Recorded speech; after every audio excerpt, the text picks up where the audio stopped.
So I'm gonna try this new video format here and see what happens. I'm gonna call it a Squid Tips post-action report. The goals are information sharing to tell you what I saw on the ground so that you are aware, because the mainstream media is just dog shit. The mainstream media is going to be focused around narratives, and the narratives are gonna be around what is sensationalized, you know, the spectacle part of it. The second is to give you tactical advice and strategies based on my experience so that you can take that to your actions, to whatever you're doing in your community. Oh, look at this guy freaking out. Oh, they fucking backed up. They backed up. They backed up. They backed up. Y'all see the piggies run? You see them run? Whose streets? Our streets! Whose streets? Our streets! Whose streets? Our streets! Hell yeah! I gotta move quickly. I don't have time to make these giant produced videos anymore where I go over my script and make sure everything is fully accurate and every detail is fleshed out. I'm just gonna give you what highlights I can remember, and then I'm gonna use video to reference back to it, and then maybe provide some narratives as necessary to clean it up. But yeah, I think you're gonna like it a lot though, so let's go. So first off, on June 10th, Tuesday, Trump announced that they were going to start going into a bunch of other cities other than LA and sending ICE to start chasing people down, kidnapping and abducting people. We're way past the point where they're concerned about violent criminals. They're very openly just targeting anybody who is brown. And then they are going to sort out who the documented and undocumented people are and try to process as many of them out of this country as possible. They don't give a shit if it's a parent who has children at home. They don't give a fuck if it's a child. They don't give a fuck about somebody who is on medication that is going to then kill them later if they don't get it when they get deported. The pretext is still about safety, but it is very clear to anybody who isn't just falling for it and listening to them straight up that this is about building a white nation. That fucking TikToker who was really famous for doing the thing, like they kicked him out of the country, right? He wasn't doing shit. He took some influencer job that an American could have been doing. Come the fuck on. Earlier this week, ICE abducted somebody while their lawyer was in the bathroom at the federal building. Like that level of cruelty and just really, really sick. So I'm trying to help people not get abducted by armed men in masks. So what I decided was I made a bunch of signs, just very simple ones that I just drew myself. And I woke up very early yesterday morning, and I went to every Home Depot and Lowe's in the greater Seattle area from Linwood to West Seattle. And I found the day laborers there. I told them what was happening, that ICE was doing raids, and I put up signs so that other people knew that that was coming, because at a minimum, I can make ICE's job harder. One of the biggest challenges is that information is not permeating into these communities, and I'm personally not engaged in these communities. I don't know anybody undocumented that I'm aware of. I mean, if I did, I wouldn't say it into this fucking camera and post it on the internet either, but yeah, I don't know anybody. So I need to go find them where they're at, and that's one of the few places I know that they're at for sure. All of those people understood what ICE was. Many of them thanked me for sharing the information. Yeah, fuck ICE. They're coming, brother. They're fucking coming. They're coming here today. ICE, they're coming today, big. They're starting to spread out, so spread the word. Curious, and we were posting up. Yeah, okay. Yeah, they're today. It's coming like today. They're big push into Seattle and Chicago and New York, and they're bringing it. There's gonna be a lot of shit starting tonight. So yeah. That's why I'm trying to get to everywhere I know and just. Keep doing that, cool, man. Keep people out, man. Yeah, hell yeah. Take care, man. Hell yeah, you too. Oh yeah. Yeah, they're today. They're going around and they're picking people up. I'm gonna put it here. Okay. Yeah. Thank you. Gracias.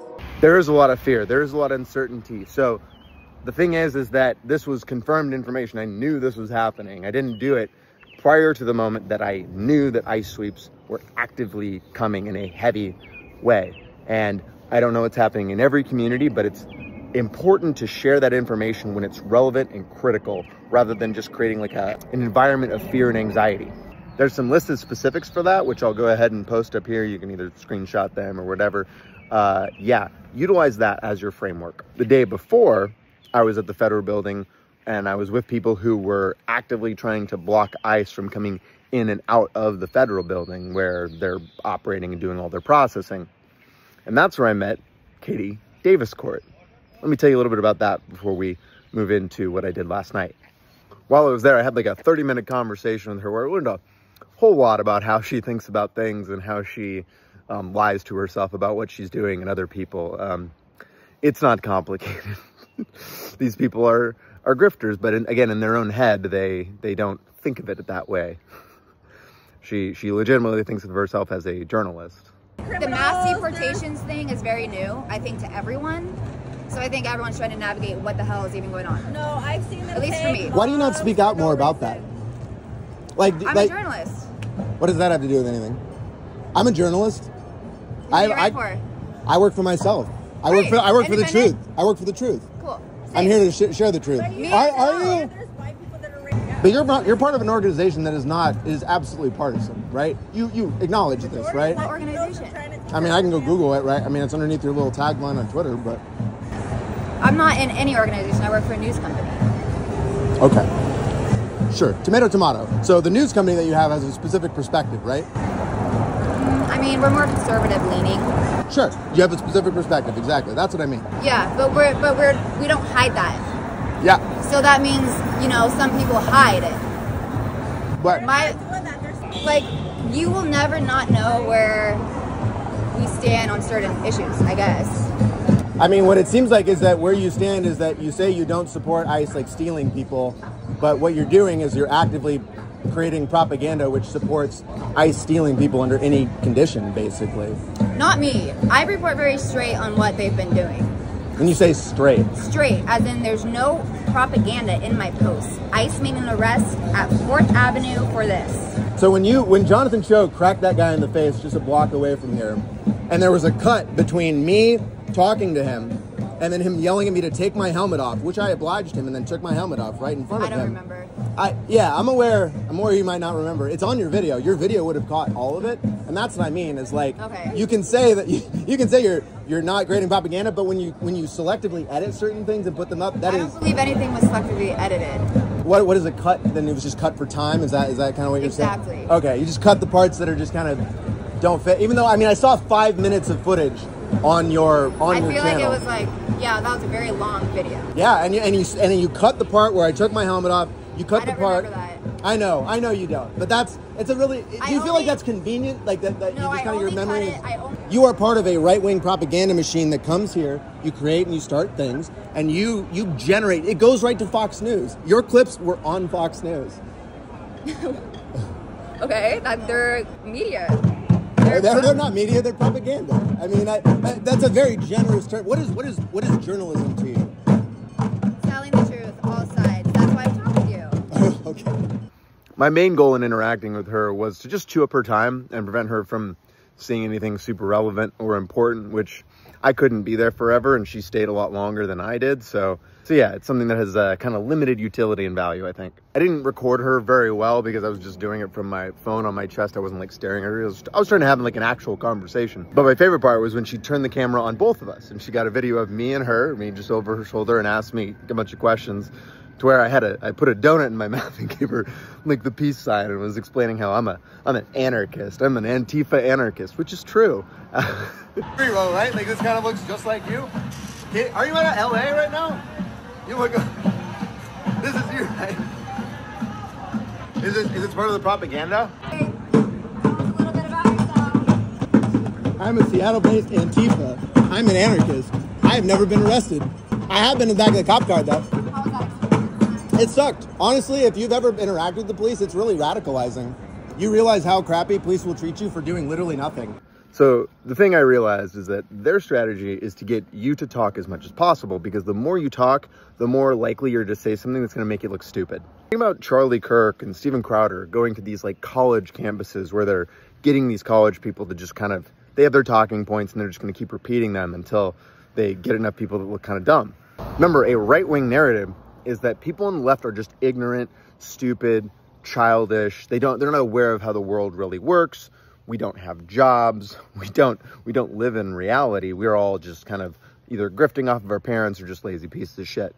So what I found was actually effective was getting them to start talking and start asking them questions based on the framing they were trying to present.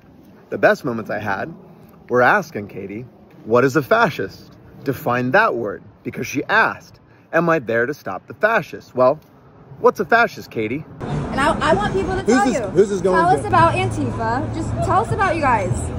Antifa is anyone who wears black bloc, according to you. Anyone who dresses in black is Antifa to you.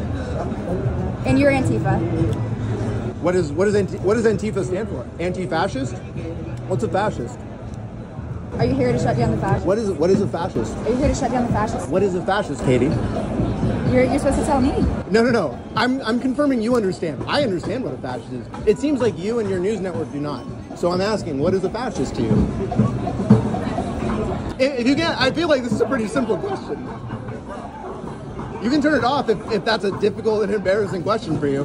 But the fact that you do not understand what these concepts mean is like the definition of what. How can you be a journalist if you don't understand what these things mean? I obviously do, but I feel like... What do you mean you obviously do? You have not said it. None of that is obvious to me.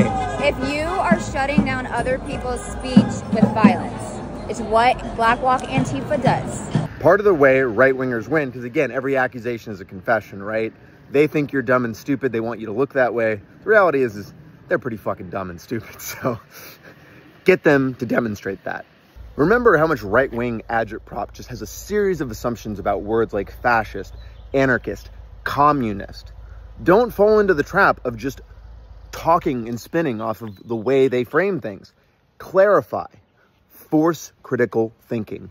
I think you seem smarter. You seem smarter to me than this. Yeah, you seem smarter. And that's what makes me upset, is because you seem like a smart person, and it's like disappointing that an intelligent person is like part of this, and that you're using your intelligence to hurt other people, to like enable hurting of other people. Do you think that are the people getting picked up at Home Depot, are they getting hurt?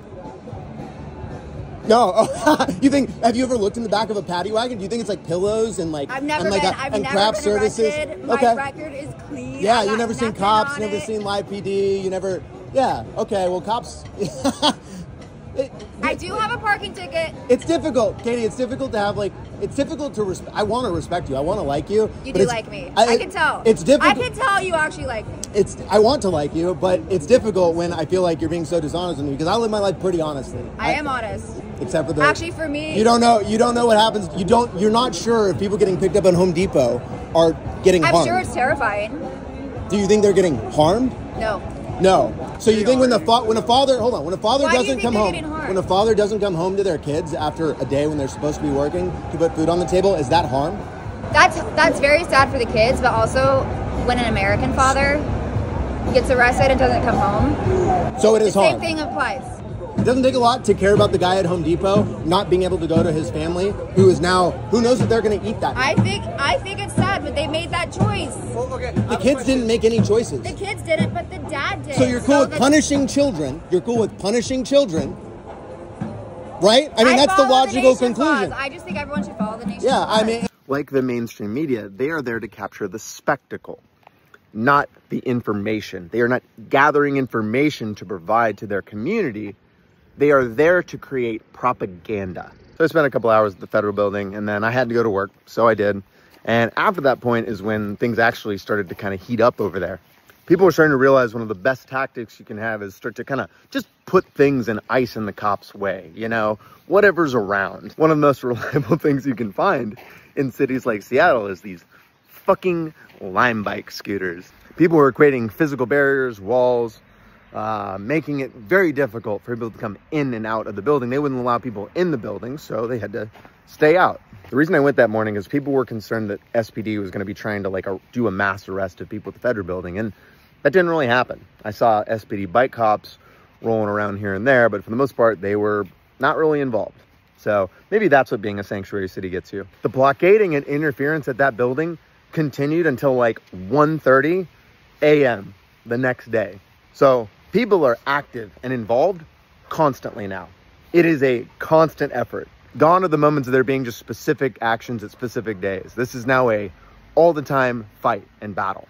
All right, so now we get back to yesterday, which started with me running around to all the different Home Depots and Lowe's in Seattle and ended with me in front of the federal building. The evening started at Cal Anderson Park. There was a rally starting at 7 p.m. there. So that's what I showed up. I invited all my friends to come, and I had about 5 bikes total that were there with me. Whenever the event starts, things don't actually start until about an hour afterward, right? They give about an hour for people to gather and arrange and plan. My team showed up around 7:15 to a park nearby to sync up our cardos and kind of talk about our game plan for what we were going to do. I figured there was kind of going to be two phases. There was going to be the march phase, and then there was going to be some sort of stand around rally event, which again, I figured would end at the federal building, even though that wasn't something that was discussed. The more of these things you go to, the more you're going to start just understanding how they work. And now that I've been to like 10 or something in the last couple months, I know the plans kind of proactively without needing to engage with anybody specifically. We rolled by the park and pretty quickly we saw a couple hundred people rallying near the north side. Once the pack started to move, we tried to get to the front area because the goal at that point is to then provide traffic control. The goal of traffic control is A, to keep people safe, right? Cars not just trying to run through, plow through groups of people. The second is to help cars get around, you know, people who don't want to just be stuck in a crowd of people for 10 minutes as they wander by. This helps de-escalate conflict. You know, some people are like into it and they're high-fiving and they're honking their horns, right? And then some people are like, get the fuck out of the way, I'm so mad. You know, I'm not saying that's totally invalid. I don't know what people's situation is. I'm sure a lot of them just going to a movie or something and don't want to be late. And then C is to inform them of why are people there? What is happening? And what I have found is that a lot of people knew what was happening in this time. And that's great because knowing what's going on is the first step towards activating and actually doing something about it. So yeah, we zigzagged through Seattle until eventually we get to the federal building. And we got there, there was already a couple hundred people there. So that was a really fun moment. It's very much this feeling of reinforcements have arrived.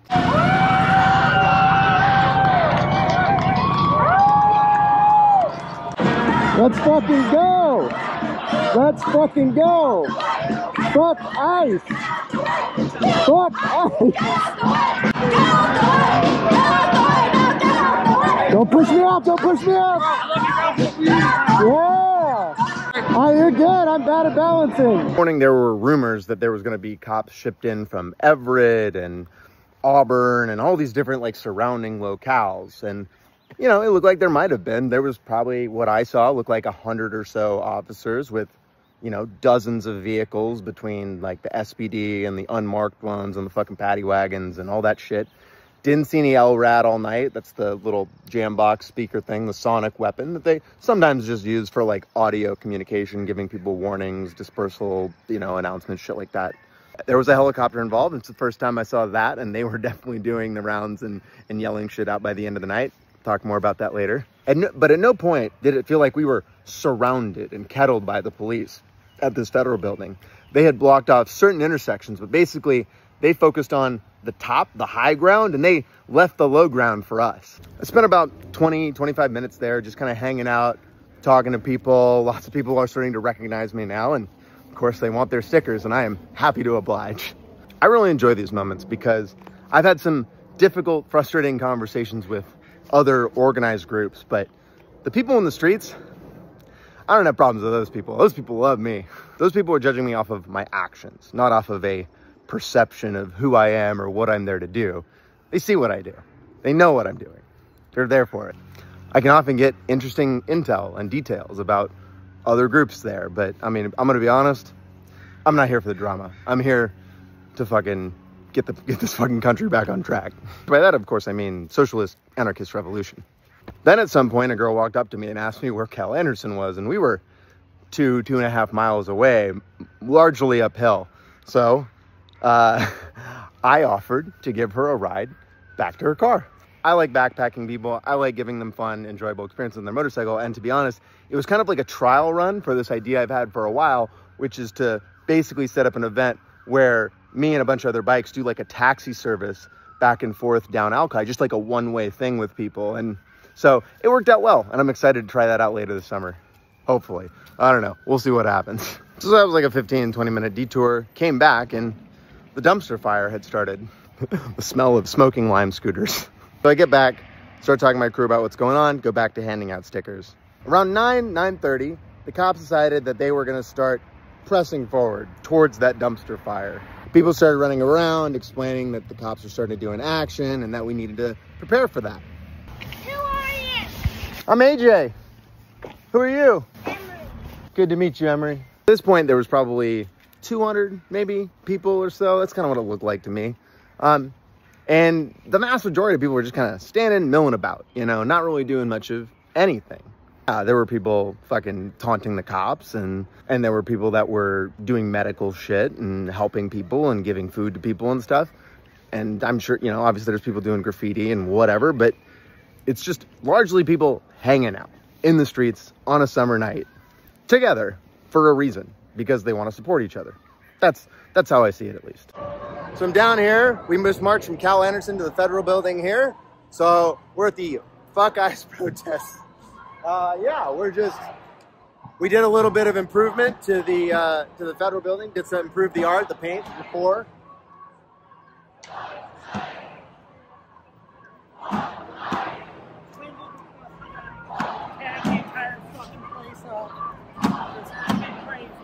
Let's go. Let's see what else we got. Let's go hang out. There's probably, I would probably say there's at least 500 people here, maybe more. So far, no real violence or anything. Just chilling. I mean, property damage. Who gives a fuck about property? Property over people, right? Right? Our street! Our street! Our street! Our street! Our street! Our street! Our street! Our street! Our streets! Our streets! And then there's people like Brother Matthew, who's just this provocateur who comes to just yell about God shit and how much queer people suck and whatever. I mean, I find him to be pretty harmless. I have heard he's attacked people in the past. I don't know. I mainly just saw him lying on the ground crying and whining. And yeah, I just handed some stickers out around him. But again, he is laying down, very vulnerable in the middle of all these people in black. And it just does not fit the narrative of Fox News that these are violent Antifa. I mean, the dude would be ripped a fucking sunder if any of that was fucking true. The truth is, my opinion is that people in Seattle are far more peaceful, far less likely to resort to violence than people in other communities. We're very white. We're very liberal. People feel like they have something to lose here. They're not as comfortable using their privilege. They haven't been doing their anarchist calisthenics. But yeah, at some point, cops decide that they're going to push forward. They're going to start taking ground in front of that federal building. And people start kind of running. And my goal in that moment, that starts happening, people will panic. And that's when there is real danger of people pushing each other over, people getting hurt because they get stomped on or stepped on or lose their balance, you know, on that giant fucking hill we were on. In those moments, I'm trying to be a calming factor. I'm trying to demonstrate, hey, let's relax. There's nothing happening. Nobody's shooting. They're not going to just start charging hundreds of people. Like, the cops don't want to get hurt, and that puts them at risk. I think it puts them in far less risk than they think, but they feel at risk. They feel exposed. So as the cops start to create their little bike wall, and then the protesters start to create their little, you know, umbrella shield wall for CS and all that stuff, I had an idea. I played a lot of Rome Total War. So I grabbed the team I had and said, hey, let's go make some noise, see what happens. Even I was surprised how effective the strategy was. Oh, they're marching back up. Oh man, the bike wall. The bike wall! You know what we could do is we could go up behind them with the motorcycles and fucking do weird shit. Oh, behind the bike line? Yeah. Yeah, I like that. Let's go. We'll go up there. We'll make a bunch of fucking noise and freak them out.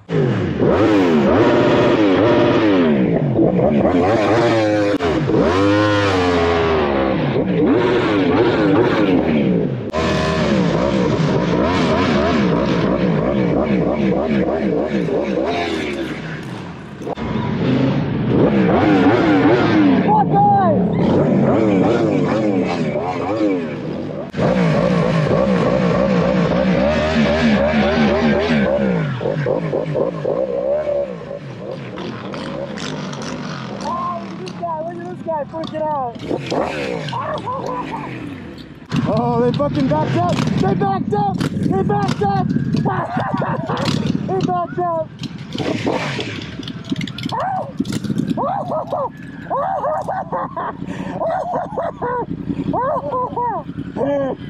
There's a freaking squirrel. It's amazing what a little exhaust noise will do to a motherfucker.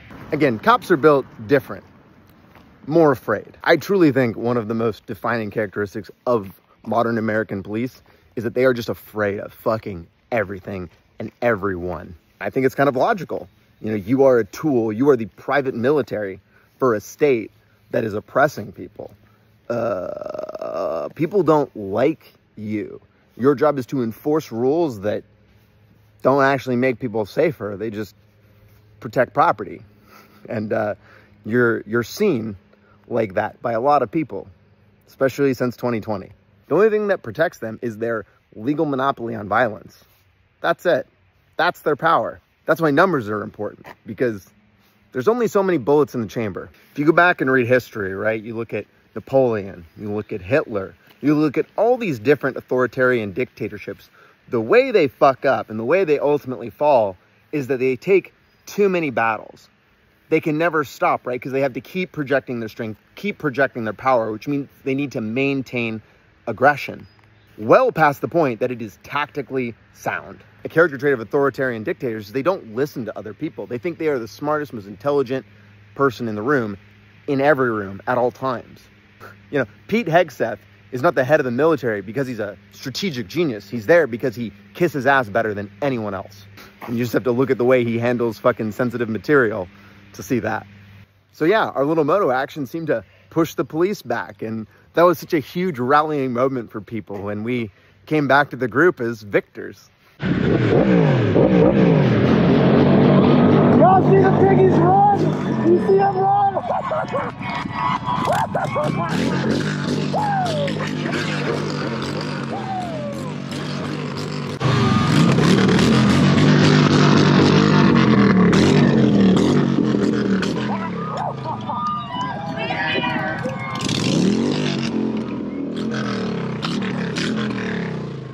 Wait.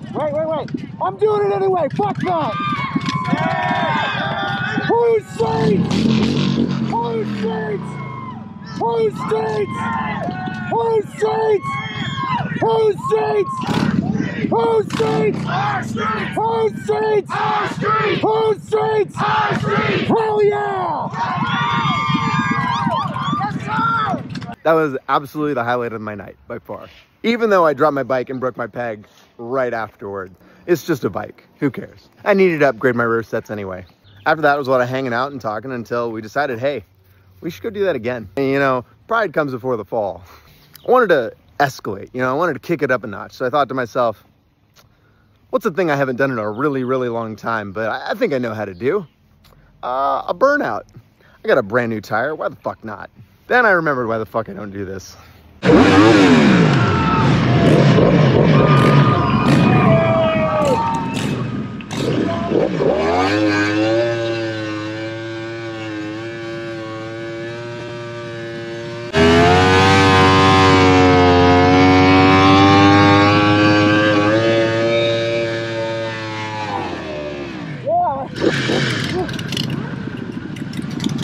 It's because it's a new tire. It doesn't fucking want to.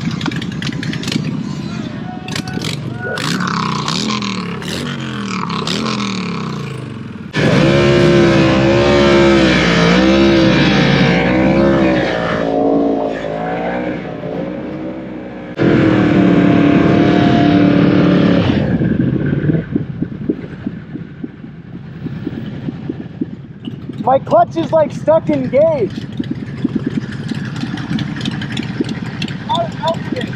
What? Mine melted your clutch together. I might have what? Melt fused them. Oh, fuck. You're just fucking revving, but no tires burn. My clutch is fucked up. Yeah, you welded it together. Are you serious? Dude, we were just revving with no spin. You have a slipper clutch. You're not going to be able to burn out. I'm gonna. The burnouts on a leader bike, that's just pump the clutch. Okay, well, I gotta go home.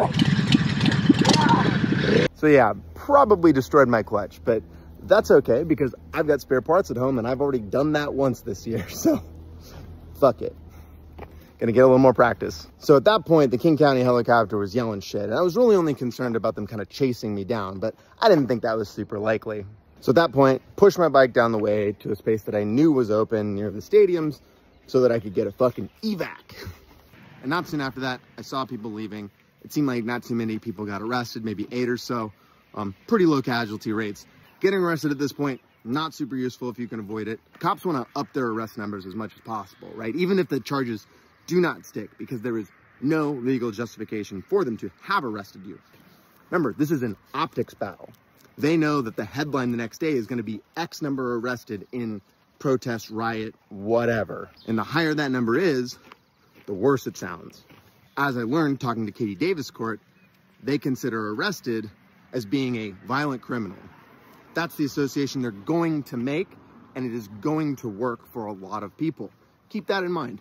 Some of the people I was riding with had not been riding very long, and so there was another big benefit in gaining experience at these actions, in riding in small spaces, in doing tight turns, you know, going into small areas, precision riding. Those are important skills that you should be developing, you know, on your own time by practicing, but you'll develop very quickly if you do shit like this. Sorry, we're just going right into like our lessons learned now that I'm done retelling my stories. Motorcycles at these actions are similar to horses in previous generations. They are quick and they are intimidating. I'm not gonna say I'm not getting off to the idea that these cops are looking at my skull helmet and shitting their pants. You know, the number of times I've had a cop pull a gun on me and make me feel concerned for my life, yeah, I don't feel bad at all. In the future, I'm gonna continue to try to get as many bikes as possible.